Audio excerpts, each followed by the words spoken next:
বিশ্বে এমন একটি দেশ রয়েছে যার অস্তিত্ব অতি ছোট এবং বিস্ময়কর। এই দেশটি কোনো পাহাড় বা দ্বীপ নয়, বরং দুটি ইস্পাতের পাইপের উপর দাঁড়িয়ে থাকে একটি ছোট্ট দেশ যার নাম সিল্যান্ড। ইংল্যান্ডের সাফক উপকূল থেকে প্রায় 10 কিলোমিটার দূরে আটলান্টিক মহাসাগরের বুকে অবস্থিত এই দেশটি।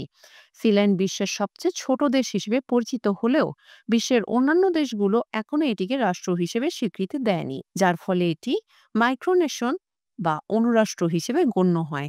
তবে সিল্যান্ডে রাষ্ট্র হিসেবে থাকা সকল উপাদান রয়েছে: নিজস্ব পতাকা, রাজধানী, পাসপোর্ট, মুদ্রা, রাজা রানী এবং জনগণ, যা এটিকে কাগজ কলমের বাইরে বিশ্বের সবচেয়ে ক্ষুদ্র রাষ্ট্র হিসেবে দাঁড় করায়। এই অদ্ভুত দেশটির আয়তন মাত্র 550 স্কোয়ার মিটার, যা একটি সাধারণ ফুটবল মাঠের থেকেও ছোট। সমুদ্রের উপর দুটি ফাঁপা ইস্পাতের পাইপের উপর একটি লোহার প্ল্যাটফর্ম স্থাপন করে এই দেশটি গড়ে তোলা হয়েছে। সিল্যান্ডের জনসংখ্যা মাত্র 27 জন, যা বিশ্বের অন্যান্য দেশের তুলনায় অনেক ছোট। ইংরেজি ভাষা প্রচলিত এবং সিল্যান্ড ডলার মুদ্রা হিসেবে ব্যবহৃত হলেও বাইরের দেশে এটি চলতে পারে না। সিল্যান্ডের ইতিহাসও বেশ চমকপ্রদ। এটি মূলত দ্বিতীয় বিশ্বযুদ্ধের সময় ব্রিটিশ সেনাবাহিনী দ্বারা নির্মিত একটি সমুদ্র বন্দর ছিল, যা জার্মান সেনাদের প্রতিরোধ করার জন্য ব্যবহার করা হয়েছিল।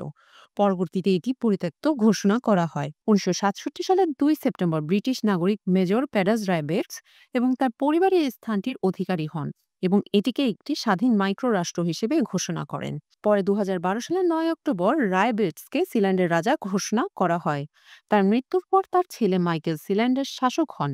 যদিও পৃথিবীর কোনো দেশ সিল্যান্ডকে স্বীকৃতি দেয়নি, তবে আজ পর্যন্ত কেউ তাদের বিরোধিতা করেনি। সিল্যান্ড আজ পৃথিবীর এক অদ্ভুত মাইক্রোনেশন হিসেবে পরিচিত।